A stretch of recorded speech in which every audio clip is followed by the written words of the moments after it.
Hello there, fellow garden enthusiasts. Hi, I'm Stacey Cole, and welcome to EcoGrow Garden Tips, where expert gardening meets unmatched results. Whether you're a beginner or a seasoned pro, we'll help your home garden become a blooming retreat all year long. Have you ever dreamt of stepping out onto your balcony and plucking fresh, juicy tomatoes for your salad, or snipping fragrant herbs to season your dinner? Well, with a little know-how, you can turn that dream into a reality. Yes, even if you don't have a sprawling backyard, you can still experience the joy of gardening right on your balcony. Let's take a moment to reflect on the deeper rewards of balcony gardening. Beyond the fresh food and herbs, the act of nurturing plants gives us a sense of purpose, reduces stress, and allows us to reconnect with nature, even in an urban setting. Imagine this: waking up in the morning, stepping onto your balcony, and breathing in the fresh scent of your herbs and flowers, feeling a sense of accomplishment and peace. Not only is balcony gardening a personal victory, but it's also a small contribution to a larger cause. Did you know that growing even a few plants at home can help reduce your carbon footprint? By cultivating your own food, you're cutting down on the carbon emissions associated with transporting groceries from farms to supermarkets. Plus, you're contributing to biodiversity in your neighborhood, attracting bees, butterflies, and other beneficial pollinators. What do you want to grow on your balcony? Let us know in the comments and share your gardening dreams with us.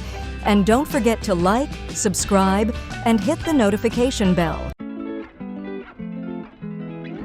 Now, before you sow your first seed, you'll need to plan. Take a good look at your balcony. Consider it your very own gardening canvas. Does it receive plenty of sunlight, or is it more shaded? Each balcony has its unique climate, and your plants will thrive if you choose wisely based on those conditions. Urban gardening presents some interesting challenges that go beyond just sunlight and shade. Microclimates, small pockets of unique environmental conditions, are created by the interaction between your building, nearby structures, and natural elements like wind or rain. For example, balconies on higher floors tend to be windier, which can dry out plants quickly. Meanwhile, ground-level balconies might receive more shade from surrounding buildings. You can use windbreaks like transparent screens or trellises to protect more fragile plants from strong gusts. Similarly, if your balcony is in a particularly hot, sunny location, you might consider adding shade cloth or planting heat-tolerant vegetables like peppers or eggplants. Use simple tools to measure sunlight exposure. There are free apps that can track sunlight hours, or even devices like light meters that help you understand how much light your balcony receives throughout the day. Wind can be trickier to manage, but placing containers close to walls or railings will offer plants protection from extreme wind exposure. These small details matter in ensuring your garden flourishes. Let's explore and choose the containers for the objective. Containers aren't just about style, they play a crucial role in how well your plants grow.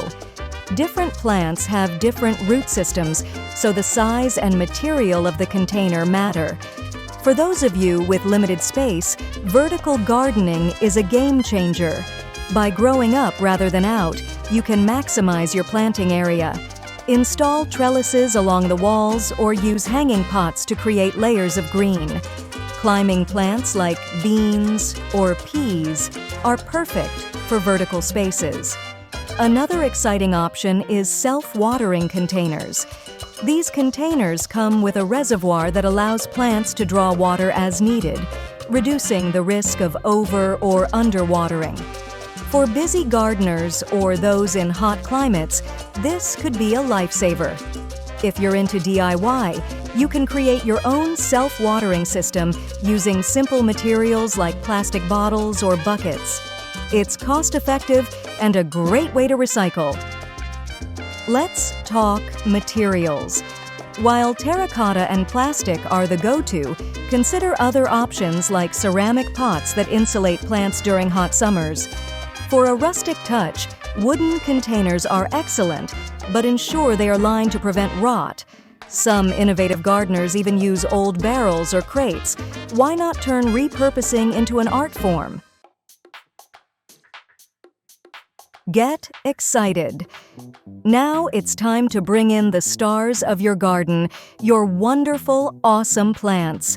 Whether you're a beginner or an experienced gardener, picking the right plants makes all the difference in your balcony garden. Companion planting is more than just growing pretty plants side by side. It's a technique based on understanding plant chemistry and growth patterns. For instance, basil's strong scent not only repels pests that harm tomatoes, but it also enhances their flavor. Onions and carrots grow well together because the onion's pungent smell hides the carrot's scent from pests. By planting these companions, you naturally reduce the need for chemical pest control, creating a more sustainable and organic garden. For vertical gardening, pair climbing plants like beans with shorter plants like lettuces to maximize space and ensure all your plants get enough sunlight. A key element to keeping your garden productive is rotating crops seasonally. In spring, focus on fast-growing greens like spinach and lettuce, and when summer arrives, replace them with sun-loving plants like tomatoes or cucumbers. Rotating crops also prevents soil depletion, ensuring each growing season is as productive as the last. Now that we've got your containers and plants picked out, it's time to focus on the foundation of your garden, your potting mix. A great potting mix contains a balance of organic materials like compost, aged manure or peat, mixed with aerating materials like perlite or vermiculite. Let's break down why each of these components is essential.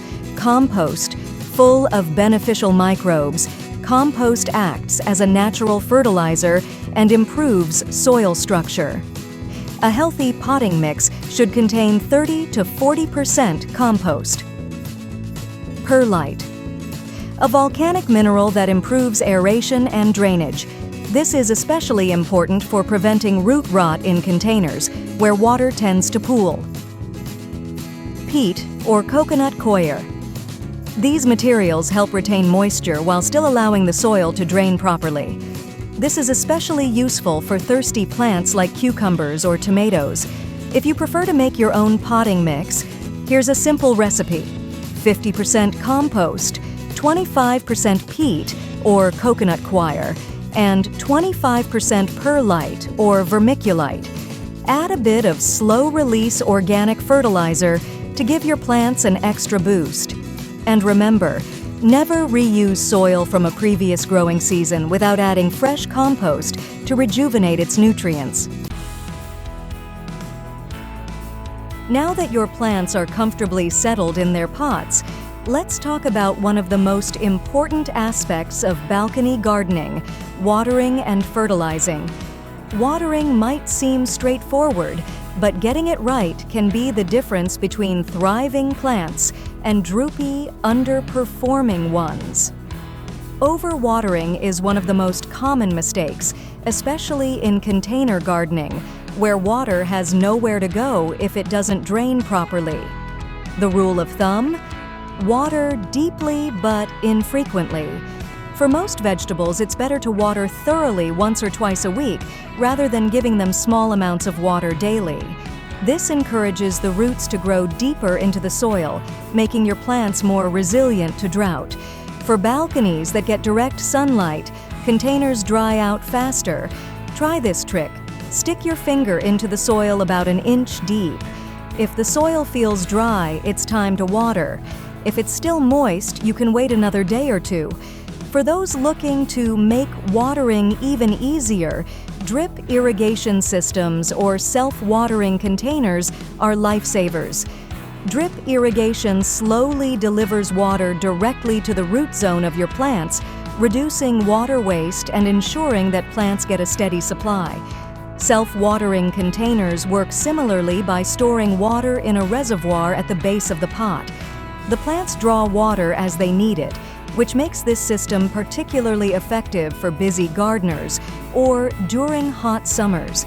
You can even DIY a self-watering system with simple materials like a plastic bottle. Cut the bottle in half, plant the top half into the soil with the cap off, and fill it with water. The water will gradually seep into the soil as needed. Fertilizing is another key to success. Your plants will quickly use up the nutrients in a container, so you'll need to replenish them throughout the growing season. Use an organic, balanced fertilizer that includes nitrogen, phosphorus, and potassium, the essential nutrients plants need for healthy growth. Slow-release fertilizers are a great option as they deliver nutrients gradually over time. Don't forget the importance of micronutrients like magnesium and calcium, which are vital for overall plant health but are often overlooked. Epsom salts, for example, are a great natural source of magnesium. For leafy greens, like spinach and lettuce, which thrive on nitrogen, fertilize every 3 to 4 weeks. For fruiting plants like tomatoes and peppers, switch to a higher potassium fertilizer once they start to flower, as this encourages fruit development. Once your plants are growing strong, it's important to keep them healthy through regular pruning and maintenance. And of course, the best part of gardening, harvesting your homegrown food. Pruning is essential to maintaining healthy plants. It encourages air circulation, reduces the risk of disease, and helps focus the plant's energy on producing more fruit or leaves. For most fruiting plants, such as tomatoes, you'll want to prune the suckers, those small shoots that grow between the main stem and a branch. These can divert the plant's energy away from fruit production. With herbs like basil, regular pinching of the top leaves encourages bushier growth and prevents flowering, which can alter the taste. Let's take a closer look at how to prune effectively. For tomatoes, start by removing any lower leaves that touch the soil, as they're more prone to disease. Then remove the small suckers as they appear to encourage larger fruit development. For herbs like basil, pinch the top leaves regularly to keep the plant bushy and productive. For flowering plants, deadheading, removing spent flowers, ensures the plant doesn't waste energy on producing seeds, instead focusing on more blooms. One of the most satisfying moments in gardening is harvest time. But to get the best flavor and nutrition from your vegetables, it's important to know when and how to harvest. For leafy greens like spinach and kale, start harvesting when the outer leaves are big enough to eat. Leave the smaller inner leaves to continue growing for future harvests. For tomatoes, wait until they are fully colored and slightly soft to the touch. Don't be tempted to pick them too early, as they won't develop full flavor off the vine. For herbs, harvest in the morning when their oils are most concentrated. Cut just above a leaf pair to encourage further growth. As the growing season comes to an end, it's important to prepare your plants for colder weather. If you live in an area with frost, consider bringing sensitive plants indoors or covering them with frost cloth. Mulching your containers can also help insulate roots from temperature fluctuations. And don't forget about soil care. At the end of the season, amend your soil with compost or organic matter to replenish nutrients and prepare it for the next growing cycle. We've covered a lot today, from assessing your balcony and choosing the right containers, to mastering watering techniques, fertilizing, and pruning your plants for maximum growth. But the most rewarding part of balcony gardening is seeing your hard work pay off. Whether it's harvesting your first batch of tomatoes or watching your herbs flourish, each step brings you closer to nature and self-sufficiency. Remember, every garden is a journey. You might face challenges along the way. Maybe a plant didn't thrive as expected, or the weather didn't cooperate. But that's part of the beauty of gardening. With each season, you learn, adjust, and grow.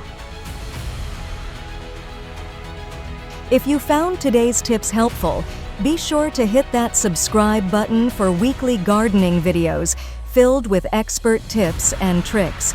Join our community of balcony gardeners, share your progress in the comments, and let's grow together. Thank you for joining me, Stacey Cole, where expert gardening meets unmatched results. Until next time, keep cultivating your passion and watch your garden thrive.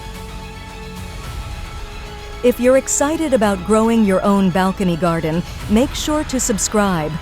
We've got more exciting content coming your way.